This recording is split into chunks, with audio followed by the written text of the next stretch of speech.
Assalamualaikum warahmatullahi wabarakatuh.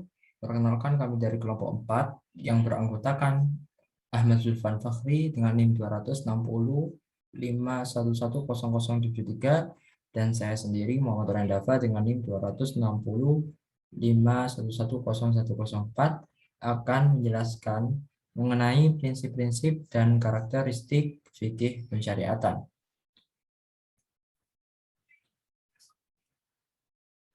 Prinsip-prinsip fikih. Fikih memiliki pengertian yang sama dengan syariat Islam yang diartikan sebagai hukum Islam. Fikih merupakan pengetahuan tentang hukum-hukum syariat Islam mengenai perbuatan manusia. Pada perkembangannya, yang selanjutnya, fikih merupakan bagian dari syariat Islam. Dalam memahami fikih, tentu diperlukan pemahaman terhadap prinsip-prinsip dan karakteristik atau keistimewaan khusus yang membedakan dengan hukum-hukum lainnya. Secara etimologi atau tata bahasa, prinsip merupakan dasar, permulaan, aturan pokok. Juhaya S. Praja memberikan pengertian prinsip sebagai berikut, yaitu permulaan, tempat pemberangkatan, titik tolak, atau al-mabda. Sedangkan secara terminologi atau istilah, prinsip merupakan kebenaran universal yang inheren di dalam hukum Islam dan menjadi titik tolak pembinaannya. Prinsip yang membentuk hukum dan setiap cabang-cabangnya.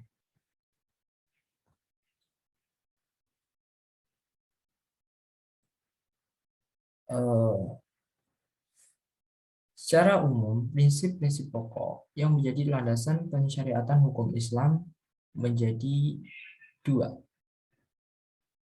Yang pertama, meraih kemaslahatan dan menolak kemaslahatan, dan yang kedua, memberi kemudahan dan menolak kesukaran.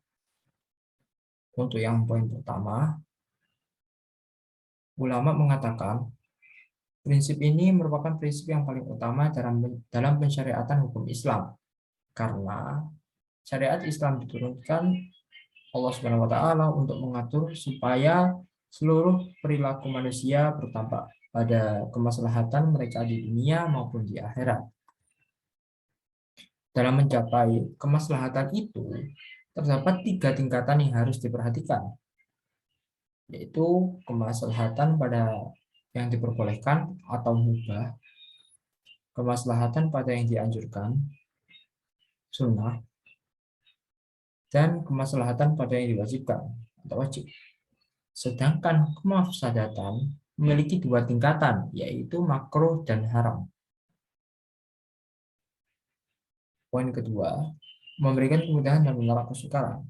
Ulama menetapkan salah satu kaidah pokok lainnya, yaitu bagaimana semua hal yang membuat segala sesuatu menjadi sempit dan sulit harus dihilangkan, karena agama diturunkan oleh Allah Subhanahu wa taala bukan untuk menimbulkan kesulitan bagi manusia, melainkan memberikan kemudahan bagi mereka.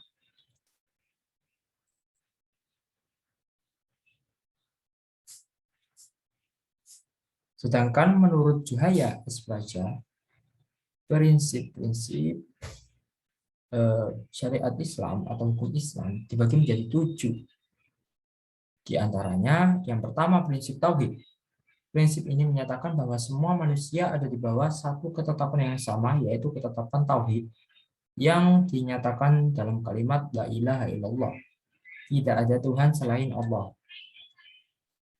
Pelaksanaannya merupakan ibadah dalam artian menyerahkan diri kepada Allah Subhanahu wa taala dalam bentuk mensyukuri.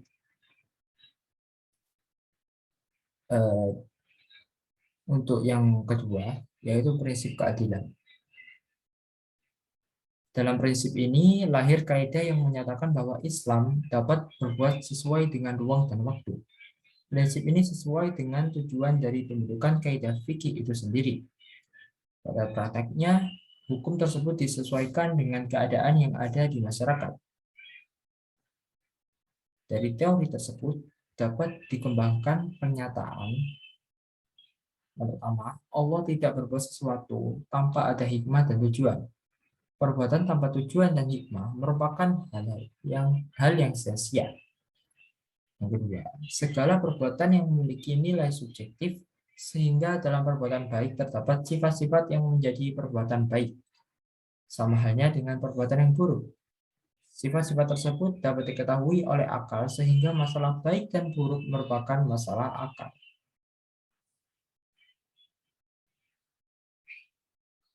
Yang ketiga, terdapat prinsip amar ma'ruf nahi munkar. Prinsip ini memiliki 4 derajat. Di antaranya, yang pertama, kemungkaran hilang dan akan digantikan dengan kemakrufan. Yang kedua, kemungkarannya berkurang meskipun tidak menghilang seluruhnya. Yang ketiga, kemungkarannya hilang dan digantikan dengan kemungkaran yang semisalnya. Dan yang terakhir, kemungkarannya itu diganti dengan yang lebih berat. Selanjutnya, prinsip kebebasan atau kemerdekaan. Prinsip kebebasan dalam hukum Islam menginginkan agar agama dan hukum Islam ditayangkan tidak berdasarkan paksaan, tetapi berdasarkan penjelasan, demonstrasi, dan argumen. Kebebasan dalam arti luas yang mencakup berbagai macam, baik kebebasan individu maupun secara umum.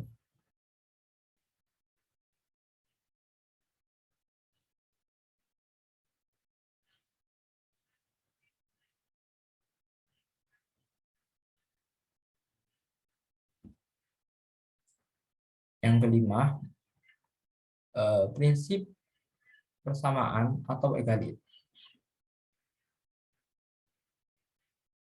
Prinsip persamaan yaitu prinsip Islam yang menentang adanya perbudakan dan penghisapan darah manusia atas manusia. Prinsip persamaan ini adalah bagian penting dari pembinaan dan pengembangan hukum Islam dalam menggerakkan dan mengontrol sosial. Tetapi bukan berarti tidak mengenal stratifikasi atau pengelompokan sosial seperti komunis. Seperti ya. Yang keenam, prinsip at-ta'awun.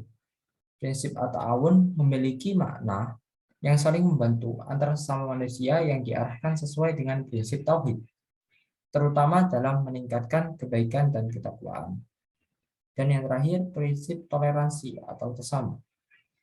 Prinsip toleransi yang sesuai dengan Islam, yaitu toleransi yang menjamin tidak terlanggarnya hak-hak Islam dan umat yang tegas. Toleransi hanya dapat diterima apabila tidak merugikan agama lain, agama Islam.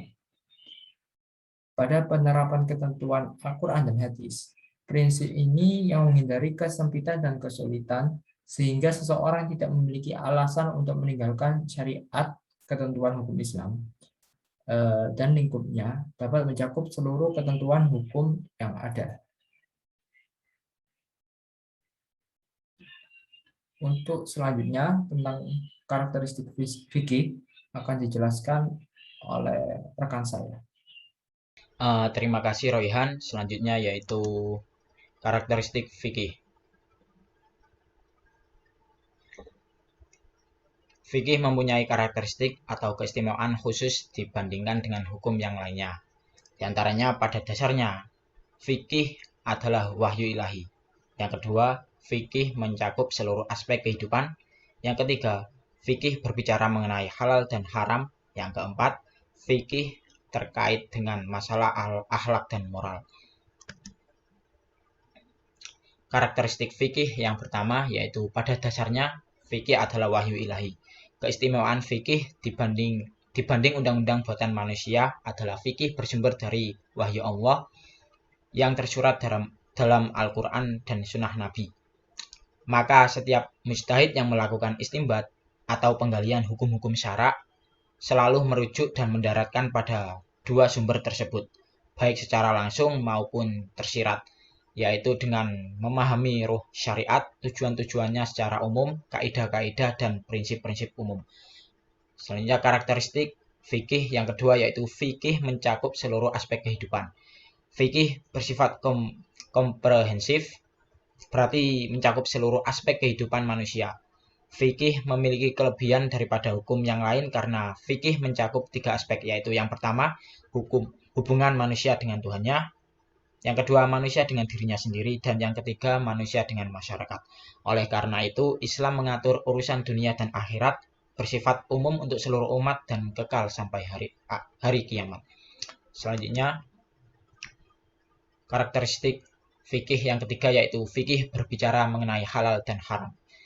Salah satu perbedaan antara fikih dengan undang-undang hukum yang lain yaitu dalam fikih selalu ada pemikiran mengenai halal dan haram terhadap setiap tindakan muamalah. Tidak hanya persoalan-persoalan yang bersifat duniawi, tetapi juga yang bersifat ukhrawi. Sebagai contoh, apabila terdapat seseorang yang telah membebaskan hutangnya kepada orang yang berhutang, tetapi orang yang berhutang tersebut tidak mengetahui apabila hutangnya telah dibebaskan, lalu di kemudian hari orang yang membebaskan tersebut kemudian hari menuntut kepada pihak yang berhutang agar melunasi hutangnya, maka hakim akan memutuskan bahwa dia orang yang berhutang tetap mempunyai hutang dan tetap wajib membayarnya. Hal tersebut berbeda dengan keputusan fatwa. Menurut keputusan fatwa, orang yang berhutang tidak lagi harus membayar hutangnya karena telah ada ibrah atau pembebasan hutang, meski yang berhutang itu tidak mengetahuinya. Selanjutnya, karakteristik fikih yang keempat yaitu fikih terkait dengan masalah akhlak dan moral. Fikih berbeda dengan undang-undang karena terpengaruh dengan undang-undang moral, bahkan ia menyempurnakannya. Undang-undang buatan manusia hanya untuk menjaga sistem dan stabilitas masyarakat, meskipun kadang menghancurkan sebagian prinsip agama dan moral. Sedangkan fikih Islam ingin menjaga keutamaan idealitas dan tegaknya moralitas.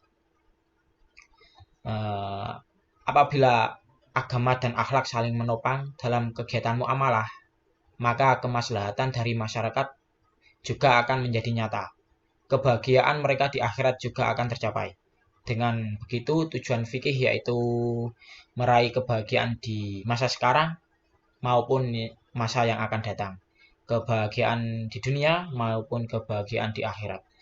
Pengaruh agama, akhlak dalam fikih Islam dapat menjadikan syariat yang diamalkan, dihormati, dan ditaati. Sementara itu, undang-undang manusia cenderung untuk dilanggar oleh orang-orang, terutama oleh para penguasa itu sendiri. Selanjutnya, kesimpulan dari prinsip-prinsip dan karakteristik fikih. Kesimpulan dari prinsip-prinsip fikih yaitu prinsip fikih antara lain yaitu tauhid, keadilan, amar ma'ruf nahi munkar, kebebasan atau kemerdekaan, persamaan, at-ta'awun, dan toleransi atau tasamuh. Sedangkan untuk kesimpulan untuk karakteristik fikih yaitu bersumber dari wahyu ilahi, komprehensif dan memenuhi tuntutan hidup manusia, bercorak religius dan mengandung sisi halal dan haram. Hubungan fikih Islam dan akhlak balasan melanggar syariah bersifat duniawi dan ukhrawi. Fikih Islam lebih memihak kepentingan kolektif. Fikih Islam bersifat relevan dan bisa diterapkan sepanjang zaman.